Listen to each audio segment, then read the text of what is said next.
দল যেহেতু নিষিদ্ধ না, কার্যক্রম নিষিদ্ধ, এটাকে উইথড্র করেন, যারা অপরাধী তাদের বিচার হোক। যেই সরকারে যাচ্ছেন টোটালটাকে ডাইরেক্ট ইনডাইরেক্ট কুক্ষিগত করতে চাচ্ছেন। আমরা মুখে বলি আওয়ামী লীগ নিষিদ্ধ করা না হোক, কিন্তু ইন অ্যাকশন যদি মাঠে না থাকে আমার জন্য সুবিধা। একটা দল কথিত আছে যে 35% ভোট তারা রিজার্ভ করে, ঠিক আছে কমাইলাম 25% করে, 25%ও যদি করে তাহলে তো 25% অফ দ্য পপুলেশন। সেই দলটা নিষিদ্ধ করা হয়নি। আজকে যে দল ক্ষমতা আসে তারাই নিষিদ্ধ করেননি, তারা বলছেন যে না, রাজনৈতিক দল নিষিদ্ধ করার পক্ষে আমরা নই। এবং কিন্তু প্রশ্ন হচ্ছে সেদিন যদি নিষিদ্ধ হইতো তাতে তো এই দলের উপরে কোনো দায় বর্তাইতো না, ক্ষমতায় তো তারা ছিলেন না। নির্বাহী আদেশে বন্ধ হইলেও তো বন্ধ করতো এই অন্তর্বর্তীকালীন সরকার, দায় দায়িত্ব পড়তো তাদের উপরে। ওই দিন যদি নিষিদ্ধ করা হইতো তাহলে তো আজকে এই প্রশ্নটা আসতো না, কিন্তু সেদিন নিষিদ্ধ হয় নাই। কিন্তু ছাত্র আবার বললো যে না, দল নিষিদ্ধ করতে হবে, বিএনপি বললো যে না, নিষিদ্ধের পক্ষপাতী তারা না। ফলে সরকার একটা মধ্যপন্থী জায়গায় গেছে, কি দল নিষিদ্ধ করলাম না কিন্তু কার্যক্রম নিষিদ্ধ করলাম। এখন এই কার্যক্রম নিষিদ্ধ করলে আজকে যারা ক্ষমতায় গেছে তাদের পক্ষে যায় না পুরো বিষয়টা। আজকে তো যখন নির্বাচন করলো তখন তো আওয়ামী লীগ নির্বাচনে নাই, আপনি 25% পপুলেশনের বাদ দিয়ে আপনি নির্বাচনটা করলেন। আমরা তো এখনও সেই উদারপন্থী হতে পারিনি যে আমরা গণতন্ত্রে বিশ্বাস করি, তাহলে এই দল এত বড় একটা দল যেটাকে নিষিদ্ধ করা হয়নি কিন্তু তার ভোটার আছে 25%, 30%, তাকেও ইনক্লুড করা হোক। কিন্তু যাদের বিরুদ্ধে অভিযোগ আছে, যারা চার্জশিটভুক্ত হয়েছে কিংবা দণ্ডপ্রাপ্ত হয়েছে তাদেরকে বাদ দিয়ে ব্যাস তারা কোনো পার্টিসিপেট করতে পারবে না। দেওয়া উচিত, মানে দাবিটাই উচিত মানে করা উচিত ছিল। আপনার কাছে কি মনে হয় বর্তমান যে সরকার তারা আসলে এই কার্যক্রমের যে নিষেধাজ্ঞা দেওয়া হয়েছিল তার উপর থেকে নিষেধাজ্ঞা তুলে নিতে পারে? না পারার কি আছে? আমার কথা তো সেটা না। আপনি কিন্তু নির্বাচনের পূর্বেই বলা উচিত ছিল, আমি যদি গণতন্ত্রে বিশ্বাসী হই, যে এদের বিরুদ্ধে যেহেতু নিষেধাজ্ঞা নাই, এদের দল যেহেতু নিষিদ্ধ না, কার্যক্রম নিষিদ্ধ, এটাকে উইথড্র করেন, যারা অপরাধী তাদের বিচার হোক, যারা তালিকাভুক্ত হয়েছে আসামি হিসাবে বিচার হোক। কই সেটা তো আমরা বলি নাই। তার মানে আমরা মুখে বলি আওয়ামী লীগ নিষিদ্ধ করা না হোক, কিন্তু ইন অ্যাকশন যদি মাঠে না থাকে আমার জন্য সুবিধা। আরেকটা কথা বলি, এখানে মেন্টালিটির ব্যাপার। আমরা ভাই যেটা বললেন যে আমরা ইউরোপ আমেরিকার চিন্তা করি, ইয়েস আপনি আমেরিকার চিন্তা করি, আমাদের ওই হিসাবে ওই চিন্তা করাটা বোকামি। কিন্তু উন্নত বিশ্বের সাথে কম্পেয়ার করলে ইউরোপিয়ানরা কি করে, পশ্চিমা বিশ্ব কি করতেছে, তারা সামাজিক যে ডেভেলপমেন্টটা, অবকাঠামো বলেন যে ডেভেলপমেন্টটা, এই ডেভেলপমেন্টটা আমরা খালি দেখি যে আমেরিকা এইটা হয়েছে, কানাডায় এইটা হয়েছে, আমার ওই ব্রিজ, এই ফ্লাইওভার, এগুলি দরকার, কিন্তু তাদের মেন্টালিটিটা আমি নিয়ে আসতেছি না।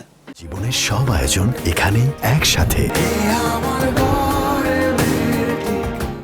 তাদের মেন্টালিটি। আমাদের মেন্টালিটি কি? In the name of development আমি টাকা চুরি করব, দিস ইজ আওয়ার মেন্টালিটি। কিন্তু আমাদের মেন্টালিটি এইটা না, এই ডেভেলপমেন্টটা শুধুই জনগণের জন্য করব। ইয়েস, যে ডেভেলপমেন্ট করেন জনগণের জন্যই করেন, কিন্তু লোন 500 টাকার ব্যয় করার দেখা যান 5,000 কোটি টাকার কাছে যখন আপনি 20,000 কোটি টাকা ব্যয় দেখায় টাকাটা মেরে দেন, সেই যে ফরেন লোনটা আমার উপরেও বর্তায় নাগরিক হিসাবে তার অংশ। তাহলে আপনি ডেভেলপমেন্টের নামে আপনি টাকা চুরি করছেন, আমাকে ঋণের তলে ফেলে দিচ্ছেন। এটাই ইউরোপিয়ানরা করে না।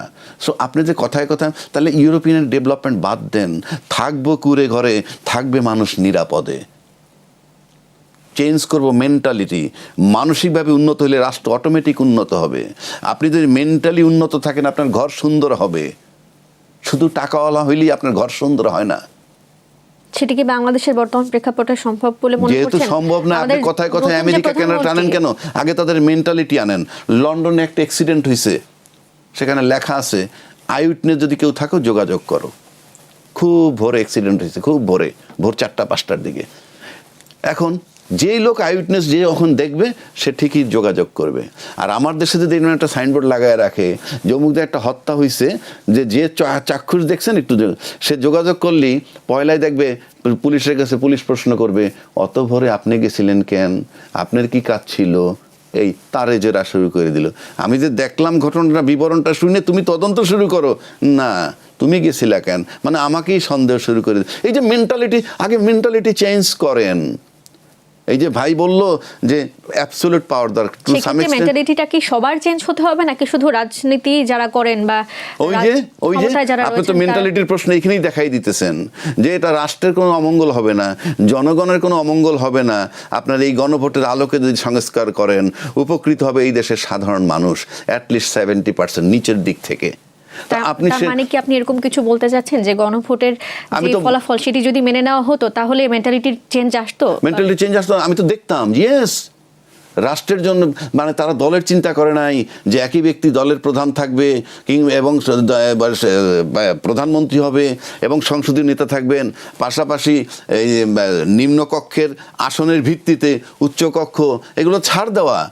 এই ছাড়টা আপনি দিলেই তো আমরা বুঝতাম ইয়েস সরকার ছাড় দিতেছে। আমরা তো সেটা দেখতেছি না। জি। আপনি যেই সরকারে যাচ্ছেন টোটালটাকে ডাইরেক্ট ইনডাইরেক্ট কুক্ষিগত করতে চাচ্ছেন এবং আমাদেরকে দমিয়ে রাখবেন। এই যে মেন্টালিটি, তো এই দেশের জনগণ ভোট দেয়, জনগণ আছে বলেই আপনি প্রধানমন্ত্রী। ধরেন এই দেশে কোনো লোক নাই, মাত্র 500 লোক আছে যারা বিএনপির ক্ষমতায় গেছে এখন, তাহলে তারা রুল করবে কাকে?